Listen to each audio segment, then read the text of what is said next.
নারীর মর্যাদা সুরক্ষা ও ক্ষমতায়নে যথাযথ পদক্ষেপ গ্রহণের মাধ্যমে বিএনপি ঘোষিত ৩১ দফা বাস্তবায়ন শীর্ষক মতবিনিময় সভা অনুষ্ঠিত হয়েছে।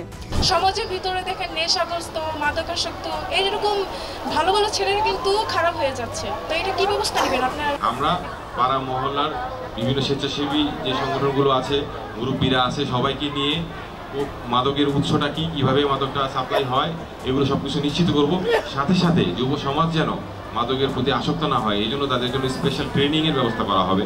শনিবার বিকেলে মাতোয়াল দক্ষিণ পাড়ার লতিফ ভুঁইয়া কলেজ সংলগ্ন স্থানে এ মতবিনিময় সভা অনুষ্ঠিত হয়। অনুষ্ঠানে উপস্থিত ছিলেন আসন্ন ত্রয়োদশ জাতীয় সংসদ নির্বাচনে ঢাকা ৫ আসনের সংসদ সদস্য, মনোনয়ন প্রত্যাশী যুব সমাজের আইকন আল মেহেদী হাসান তালুকদার। তিনি ঢাকা বিশ্ববিদ্যালয়ের সাবেক সফল সভাপতি ছিলেন।